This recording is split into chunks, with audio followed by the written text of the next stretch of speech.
Okay, hello everybody. Welcome to Rolling with Story. Whoa! It's me, Sam here, and Connor, It's my me. illustrious co-host. Oh, illustrious. And illustrious indeed.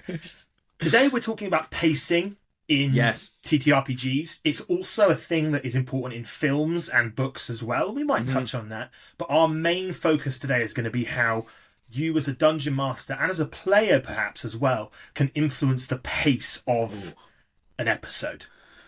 Yeah, should we get down? I guess the place to start is like getting down what we mean by pace in a D&D setting, right? Agreed. So pace is how fast or slow your game is going, and also I would say more kind of how fast or slow your game feels as well. I know anyone that's played for a certain amount of time will be able to kind of visualize that or feel it. Like, you know when your game is slowing down or speeding up. You know, if you're in high action, the pace is high. If you're drinking in a tavern and there's no risk, your pace is low. So we're going to be talking about that basically, and how that can alter your games, and how controlling pace is kind of really important to making a good game. Where would you start with pace, Sam? So I think when you were saying that, the way my mind was going is an analogy I think I've mentioned on previous episodes before, but really was a kind of paradigm shift in the way I saw DMing. So at the start of me playing D&D and starting DMing, I thought I was playing the game, like I was the CPU, like I was running all the NPCs in the game, and that was my job, was to just simulate the world. And then I realised it's actually not like that. It's more like you are the conductor of an orchestra, and the orchestra are your players. And with a conductor, there's high points and crescendos, and there's low points and quiet moments. And then you bring certain players up and certain players down. You throw in an encounter, and it's all about changing the pace, as you say. It's about ups, downs, quiet moments, sad moments, funny moments too, and blending all that together. If you watch a film or a scene of a film or a scene in a play, and everyone talks at the same tone with no alteration in the pace of how they talk, in the modulation of their voice, it's horrendously boring. We've all had that monotonous lecturer at uni or teacher at school who just can't... so monotone. If you're a DM that's monotone, you might have a way of doing it successfully, but I think personally it will decrease the success and enjoyment of your campaign. So changing it all the time, I think, or changing it at the right time, is important. Now, one thing I think that you are quite good at this is knowing when to change the pace. So for you as a DM, what indicators are there that the pace needs to change? Okay, so pace that needs to change, indicators. So you have, so I think the thing to talk about first that would be really good is like the kind of, when you've been doing too much pace. I lean on speed a lot. So say if I'm starting a campaign, I know we've had an episode about that already, but if I'm starting a campaign, my pace will be high because I'm trying to inlay hooks. I'm trying to put hooks into people and pull them in. So the pace is high, it's fast. I'm trying to capture your attention. And I think some of the drawbacks that I can have is keeping a pace high for too long. So, and fatiguing my players with just high pace over and over and over again. So I think acknowledging your player's vibe. When you come to the table, you sit down. I know this is probably in person a lot easier than it is online. But if you're sat down at a table, you're playing, and you get into, let's say, a combat, and it's like you surprise them with a combat, and instead of people being like, "Yeah, we're ready," they're like, "Oh God, oh no!" Like, "Oh, we're we're so drawn out." Like, maybe not just their characters are like that, but you can tell the difference between they're acting with their character and then themselves. Of like, "Oh, we've just had this combat," or "We've just had loads of high stakes, and now we're thrown into another high stakes situation again." You can see because you can feel it first through intuition, but you can also see it in the way they make their choices. Sometimes their choices can become more rash because they're not taking time to think about them. They're just like, I just want this kind of scenario to be over, so I'll do whatever it takes to basically get it over with first, and you go, oh, that's kind of like a little bit out of character, but they're making stuff just to get through the thing so that you can get past it and get to some quiet time. So that's hard to acknowledge. I think it's about really watching your players, feeling the pace and feeling the story. Normally when you're writing books as well, you do an action and then a reaction, so you do these kind of ups and downs, and it's just, I think that's a good kind of way to do it. Have some action come down so your players can deal with whatever's happened in the conflict, deal whatever's happened in the combat, can compartmentalize that, absorb it, control it, think about it before you can bring them back up into another action type of spell. How about you, Sam? When do you really feel that, like, pace the most? Or what are the things that happen in your campaigns when you feel it? You go, oh, I've got to do some pace change, whether that's fast or whether that's low. So in my campaigns, I think it was you guys as players. I'm going to blame you guys as players. You guys as players, classic move, man. Yeah, classic. Deflect blame away from me. You guys love planning in extraneous detail. Yeah, we did. Honestly, but it will be an hour and a half of in RP full role play. Yeah. Planning from their character's perspective. So Connor might have a cool idea, but he was playing a pretty dumb classic character. Barbarian. Yeah. Classic barbarian dumb character. So you're throwing out kind of weird options and solutions. Wisdoms. Yeah, like pearls of wisdom. And like then you have other characters that are really like kind of stern and they've got their really serious motive. And you guys will happily do that for hours and hours and hours, which is great. But there comes a point where you can start to go round in circles. And sometimes I go, okay, I need to introduce some new stimulus. So the absolute classic of the sci-fi campaign is the ship's alarms start going off. Yeah, and it just breaks everything up. True. You're in the middle of talking, and then weird, and then everyone goes, "Oh no, what's happening?" Complete shift. No one's in that moment anymore. Everyone's doing something else. Yeah, you don't want to do that for the sake of it. Yeah, like, don't just do that because you yourself are maybe a little bit. As a DM in those moments, I could have just watched them talk for an hour, which is great and really fun. My solution to that was always have a funny NPC who was involved. I was literally going to say that. Have an admiral, have somebody who can be a part of the planning conversation as well, and then you put yourself amongst the players. Because you're right, listening to the players is so much fun. I love watching my players work out problems. But it's good to have a kind of backup that you can kind of get involved in the conversation or steer them if it's like, well, actually, captains, we only have 30 minutes to make sure this plan is done. Do you know what I mean? Or something like that. Like, you can have an NPC that can act as your timer to speed them up. Because we did love planning. Like, I know you might be thinking, oh, Sam's exaggerating there with the hour and a half. He's genuinely not. The four of us would sit down and we would plan battles like we were generals on a field. And it was excellent fun. Awesome. It was awesome. Excellent fun. Yeah. So I think an hour and a half planning a shit battle was great. Pacing wise, we were having fun, but it was quite so much fun. So much fun. But what you have to do, I always found with those, is if we had an episode where the focus was the plan, the character conflict, we had loads of those, like arguments between the characters, and they got pretty spicy at times. They got really spicy. For me as a DM, I then think, okay, next episode, we need to throw some sort of combat in. There needs to be some sort of threat that appears, or it's the threat that they already knew about. Yeah. Often you're making a plan because you're going to go and kill the big boss demon. So something happens. The boss demon's cursed one of your people. This didn't happen. I'm just making this up, but it's cursed the lieutenant, and the lieutenant blows up the engines of your ship. Those sorts of things which change. It just changes the pace of the story. It just makes it rise and rise and rise, and then you can have that moment of dealing with that and planning again. Yeah. And it's just about having a constant sort of the wave band. Yeah, wave pattern. Exactly. What you said was really interesting about the character conflicts, by the way. And in most cases, combat from an external source would rise the pace.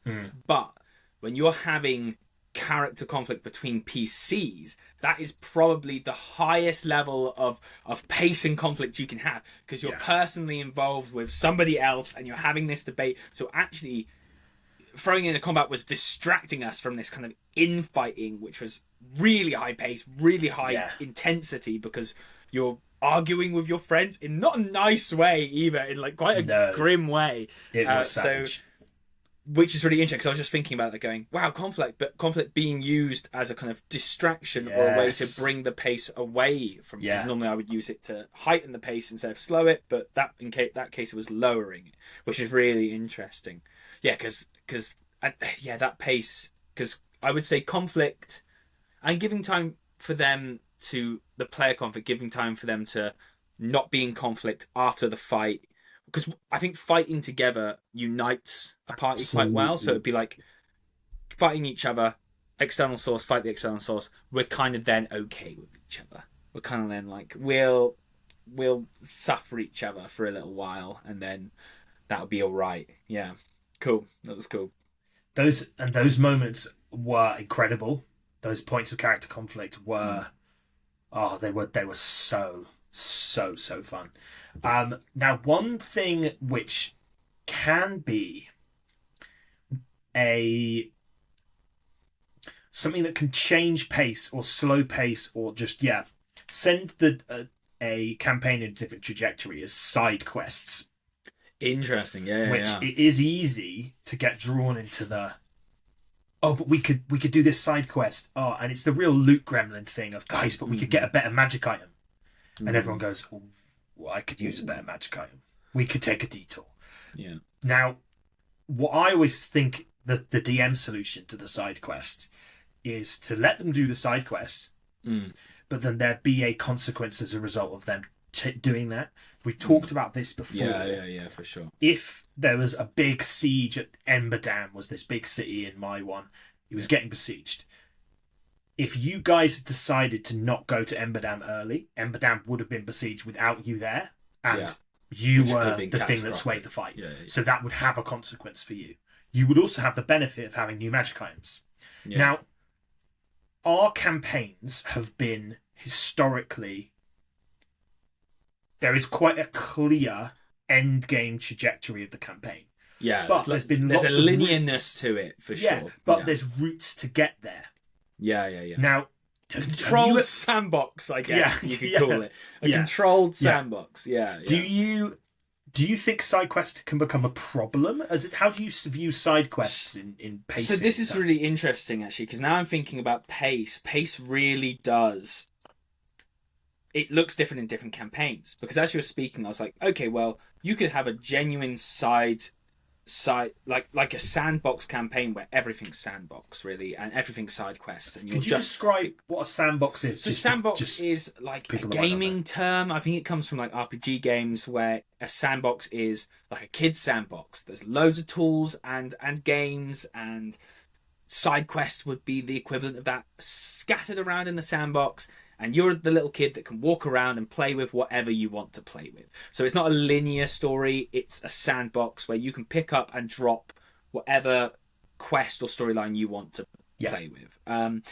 So if you're playing more of a sandbox thing, it might be more side quest oriented. If you're playing something that me and Sam like to play, which is a kind of overarching linear campaign with sandbox elements, the side quests, I like to attach my side quests to the linear campaign in a sense. So like, I'll have loads of options to do loads of different things, but like you said, they'll have consequences, but also rewards. Like the item you might be going to find in this thing, okay, you don't help Elberdam, but it's actually a crystal of power that is somehow linked to the BBG, and it helps you have knowledge and understanding of what's happening. Do you know what I mean? You can tie side quests in. I think side quests are a good way of maybe lowering the pace a little bit from a high intensity. Say you're doing a high intensity campaign, you've just had like something terrible happen, maybe a player death in a big BBG battle or something, and the players don't want to go back into that story right now. They're kind of recovering. You could do a side quest, lead them away, lower that kind of grit of the campaign a little bit, unravel them, just let them go away, do a quest, kind of get their heads back on their shoulders, and then come back into the main story. So you could use side quests as a way of lowering the pace, or you could have, my players have been doing battle negotiations for 2-3 episodes. The pace, I think, is starting to get this cruel now, where they're kind of stuck up against things. Side quest activate. You have a traitor on your ship, like you said. They've blown up the quest and they're fleeing, but they have data that you need. And here's a side quest that we're going to do to bring up the pace. So I think side quests are a useful tool to affecting pace within your campaign. Yeah. Yeah. And I think what I always liked about side quests where there's options is it really like promotes player agency. Some of my favorite ones is where we as a party sit down and go, there are 3 things we could do. We have to do all of them, but which order do we do them? Because their order Priority affects lists. other things. Yeah. We had this where you had there were a few different places on the map that we could go to, major sites and like significant places. By not going to one of them, something would develop in that place. The enemy will become more entrenched. A secret artifact that the BBG was looking for is found there, and then they've got it now. And I always love those because you're like, there's a benefit for me making my choice. I chose to go and find the crystal, but the enemy managed to find the amulet of destruction. Yeah. And it's good and bad, makes it feel more real. Yeah, for sure. Now, I think that speeds pace, though. As you were saying that, I was like, that does actually speed pace, because no matter what you do, it's quickening. Yes. No matter what you do, you go this place, it'll quicken other places. So that's something to bear in mind as well. Which is why I said at the beginning that we do lean to more high-paced games, because I think linear stories need that higher pace to keep you with the story. If you're playing more sandbox, you can have a lower pace. You're doing tavern stuff, you're doing side quests. I think that linear, I need you, but we're telling a story together, we're doing this all together. I need to keep you engaged, I need to keep you excited about the story we're crafting. So yeah, it's and I think with pace as well, you can cause people to focus on specific events. So one thing I can think of in your campaign was we went to see the High King of the whole continent we were on. Yeah, Alcor. He was a really powerful dude, but he was a child. And there was a child king, and there was a horrendous court of Grima Wormtongue, little snaky guys in and around who were, puppeteering him. Exactly the same. I think you summed up with Grima quite well. Yeah, Grima Wormtongue. It was just they're just Wormtongue vibes. Yeah. Now, you could have glazed over that. It could have been a quick there's something dodgy, and then we get attacked. But it wasn't that at all. There was a whole court scene where we had to kneel in subservience to him, and one of us refused, and the rest were fine. And that was quite a significant moment. He got locked up. There was then a whole side quest that happens as a result of that. Now, I always felt at that point you were really focusing on the theme of the kind of power behind the throne was the theme of that scene. It felt like, and because you changed the pace to, rather than being a combat or a quick let's have a chat and then we're gone, it was a long running conversation in the throne room where we had to kneel. So the themes were really spotlighted. Was that an intentional thing where you were trying to focus on that theme specifically, or did you just like that environment? Well, I had this kind of, so this is a different type of thing. So it's like you have these combat intensities and pacing, and then you have this like high intensity RP, which I'm just such a fan of. Social intensity. It's really hard to manufacture those. And as we were coming to this point, I knew I had a young king because the old king had died, and I love the idea of that. Like, probably comes from Game of Thrones and other things, having that young king who is vulnerable, and then having people that are around them that don't get chose who can prey on that vulnerability. And I was like, what an interesting thing to deal with. Like, monarchy's such a, in this day and age as well, people, do they agree, do they not? I know people have loads of different thoughts about that, so it's really interesting to see that come through in their characters. And then also, I think there's a little bit influence from like Captain America Secret War, whatever the one is where they have to sign the agreement, or Avengers when they have to sign the agreement to like the Sokovia Accords. or something like that, when they basically, you're superheroes, you've got loads of power, who's keeping you in check? Do you know what I mean? I love that idea. So I was like, yeah, the king's going to be like, well, you're like these demigods that are just running around my plane. I need to know that you're subservient to the throne. And I thought that was really cool, because then I got to mess with, well, That is okay, really cool. you are the good guys doing good stuff, but can you promise to this king that you're... Yeah, and it got into like a weird power dynamic, which was really fun. That's wild. Yeah. And because of that, that brought the pace up loads, of course. And it was from a place that was already quite pacey. We had a lull for a bit, and then it kind of came out of the blue just because I didn't know how you were going to react. I knew it was going to be a bit of conflict, but it just kept evolving until the pace went up and up and up. And then... So that was one of the higher pace moments. And then after that, we had some low pace again, which was just kind of escaping from the castle. But yeah, that was fun. That was loads of fun. Those bits are really great. It once again shows that pacing doesn't have to be combat. It can be these really intense RP moments where you bring up that kind of energy. Yeah. I really loved that. I had so much fun with that.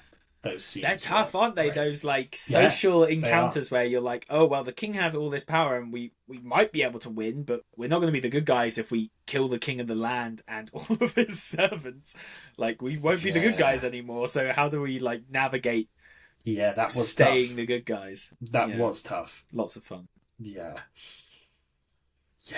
I really liked that. So what we've talked about there then is types of encounter that can kind of benefit pacing, you can use as a tool. So we've talked about combat encounters, and kind of social high threat encounters. You can also have the NPC return. Right then, where were we? Yeah. Magical interlude. We're back.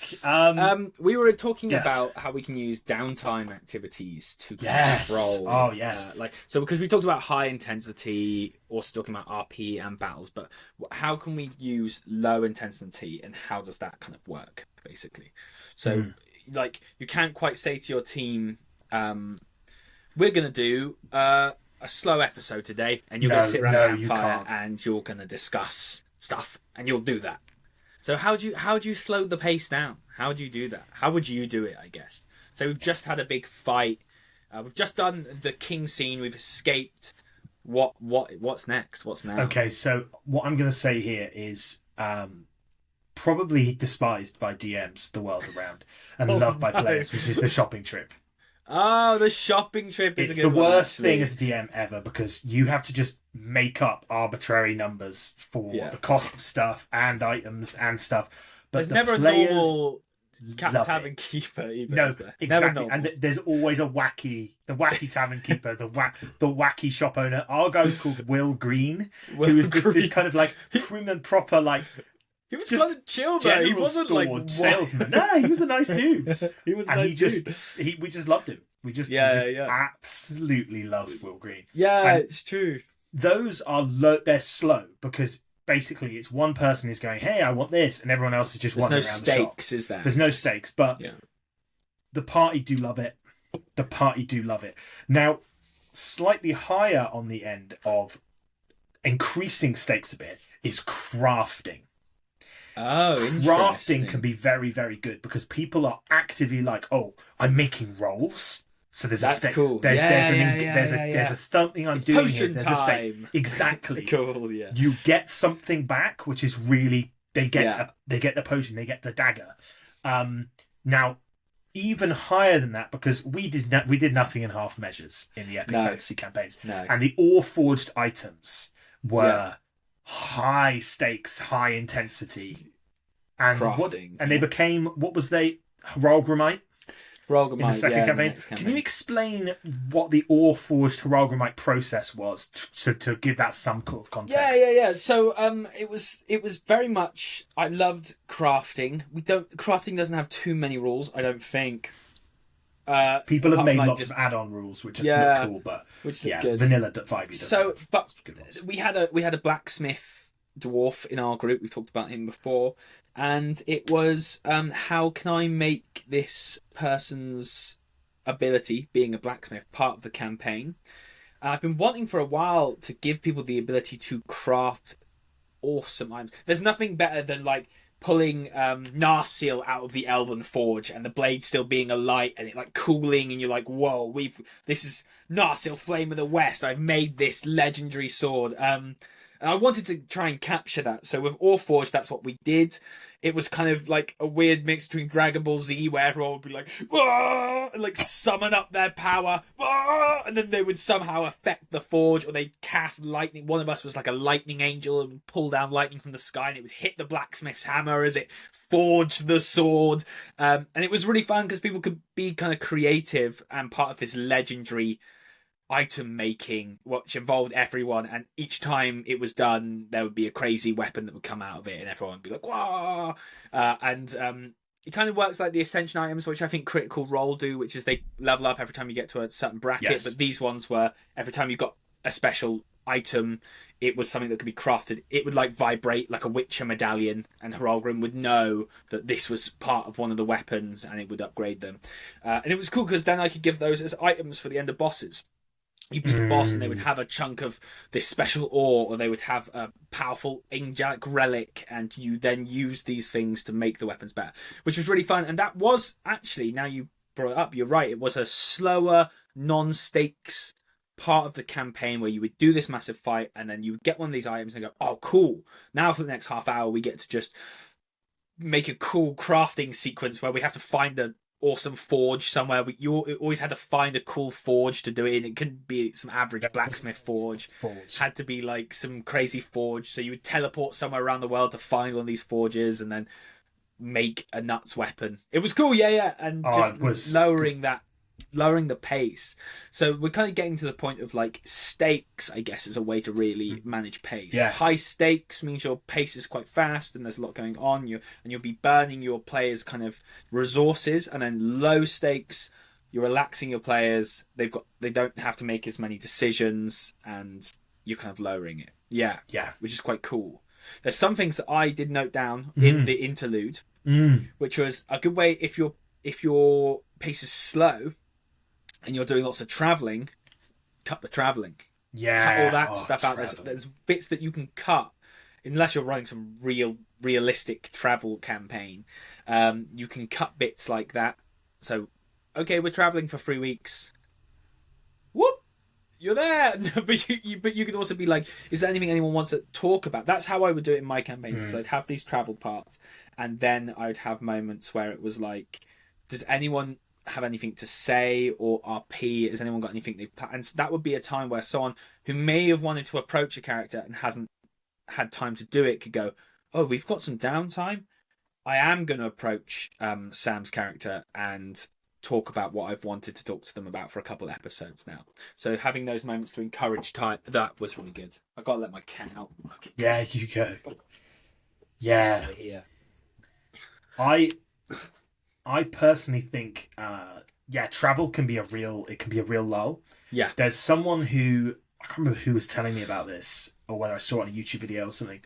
Basically, the way some DM does travel is, so say they're traveling for 3 weeks, they'll say every week we're going to have a campfire moment, and somebody's going to tell a story from their character's backstory. That's so cool. Which is great, because people then go, oh wow, I can tell that crazy thing I thought up. Yeah. That crazy meeting with the druid that time. And you can then regurgitate these cool things, expand on people's characters. People get their moment of spotlight, which can be really, really good. 100%. Great idea. I thought it was really a winner. Instantly thought of Dante in the campfire with his long lost love. That instantly came to mind. Which is one of my favourite RPs of campaign 2, which was the team was around a campfire in this horrible cursed land, and one of the characters pulls out a photo of his love, and he's been captured by he's like gone to the underworld and he's like looking for him, and there was like a moment of just him telling this backstory and it was beautiful. But yeah, part of me is like, I don't want to say, oh, you have to tell us, someone has to, but I like there being just saying there's an option here. There's a place where you can. So then I have people in my team just thinking about it would automatically go, oh, yeah, I'm going to write a little story. I'm going to flesh out my background just a little bit so that I can tell a story for everybody around the campfire. Yeah, that's a great idea. I'd love to know who did that so we could give them credit. Yeah, I need to find that one out. I think my brother maybe told me about it, so I'll talk to him and see what he's saying. From second hand, yeah. I get it. Yeah. Real winner. I really like that one. I just think probably the two situations I can think of with the highest pace, because it's got the highest stakes, is the mega boss fight, which we had loads of the demon lord, the god of wrath, you are fighting the big cheese, who if you mess around, he's gonna whoop you. Yeah, you're gonna. That's really interesting, actually, because now thinking about that, sometimes we would have combat that lasts a full episode, which was 3.5 to 4 hours. Sometimes, okay, pacing inside of a boss fight. That's quite interesting, and we should talk about that as well, because some of those D&D has a tendency to lend itself to these slug fights. Sam, how do you handle pacing within a boss fight? How do you craft highs and lows within a boss fight? So the phase structure is a big one. So such a big one. There's a phase one. At phase 1, the boss has X abilities. In phase 2, the boss who you're fighting, who's maybe a big dread knight, cold leeching off him, sort of Lich King sort of vibes. Yeah. You're fighting him, and then you get down enough HP that he goes into phase 2. And in phase 2, he unleashes a freezing breath and freezes 2 of you in place, and you're frozen in place. Yeah. And you're petrified. And then there's a mechanic for unpetrifying the people, and everyone goes, oh, change of stakes.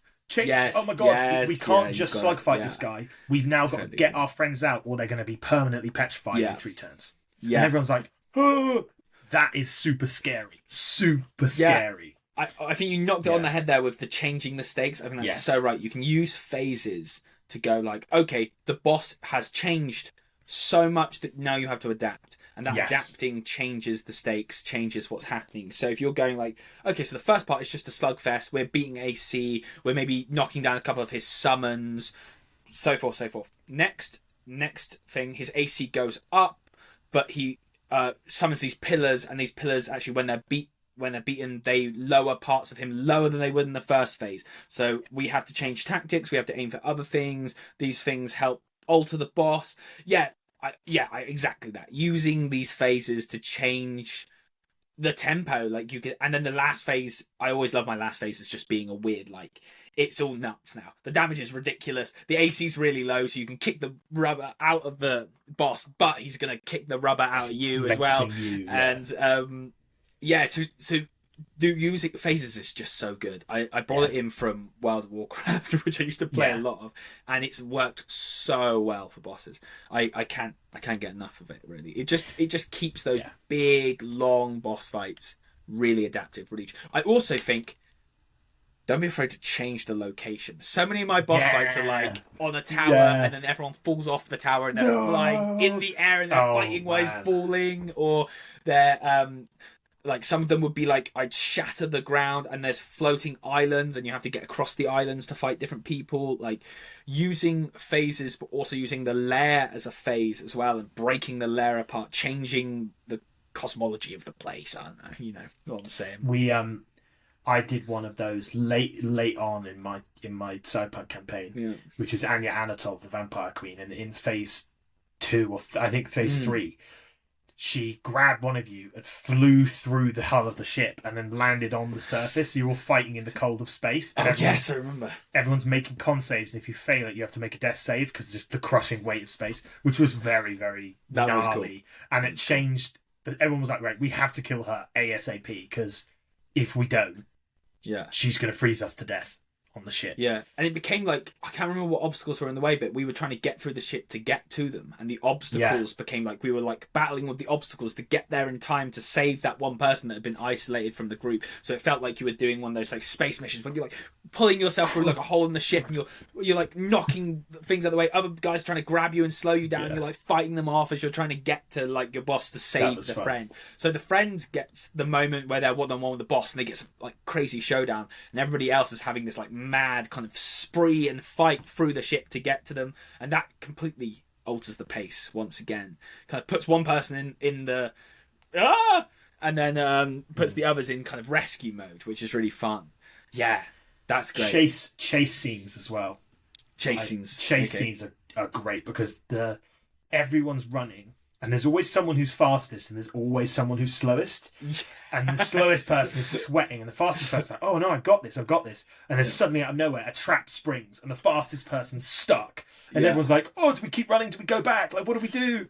Yeah, those were cool as well. Or like them putting, my instant thought was like putting the fastest person in moral quandary. Like, "Oh yeah, you're fast, but are you going to leave everybody to die? Yeah, is that something you're going to do, or are you going to have to use your speed now to help everybody else? Now it's like your chance to like help stakes people." Again. It's just stakes, isn't it? It's just stakes. Yeah. I'm just seeing on my notes. Excellent. What? Yeah. That's an interesting one here on my notes that I've written.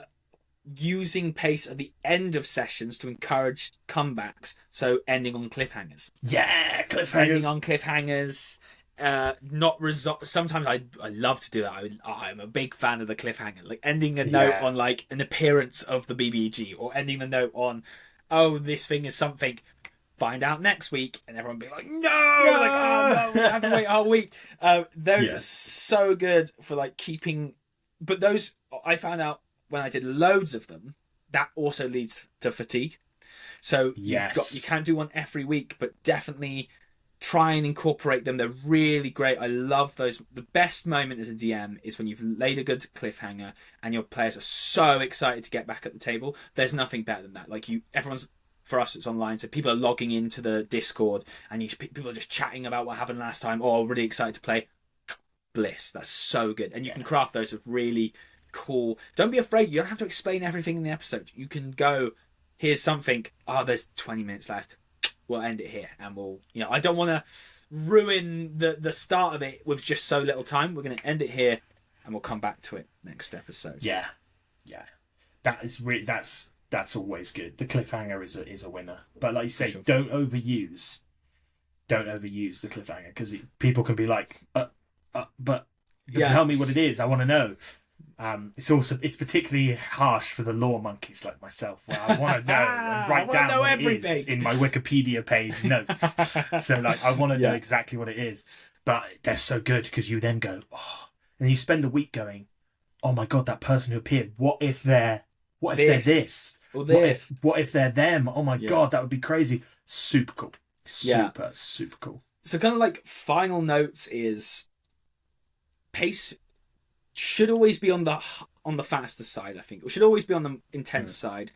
Not all the time. I would say about 60%. So just over the middle ground, it should be faster than slower. Agreed. But always be on the watch out for fatigue. Always be really mindful of your players. Don't overdo it. Otherwise, if every moment is high tension and high pace, then you're losing the power that your high moments of tension and pace will bring to your story. Because everything's that. So that's the baseline.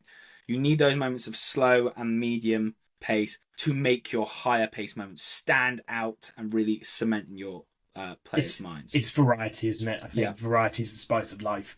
You've got to vary your episodes, vary the moments within episodes, within boss fights, within scenes, all of those things. Variability, up, down, just keeps everything flowing. 100%. I think you summarised that really, really well there, Connor.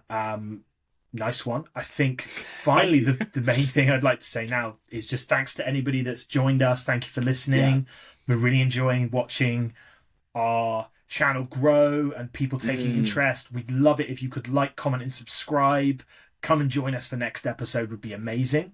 In 2 weeks' time, we'll be posting our next Guard Duty episode, where we'll talk about like anti-heroes and stuff like that, which is pretty exciting. Oh, that's very exciting. And then we'll be back for another Rolling the Story episode. If you want to come back, hear us, leave some comments, like, subscribe. Yes. We would love to hear from you. And final thing, Connor, do you want to hit the slogan? Keep on rolling! Yeah! He nailed it! Nailed. Hell yeah. I was like, oh, what is it? But that's great. Nice. Amazing. One. Great talking to you, Sam, as always. Thanks, mate.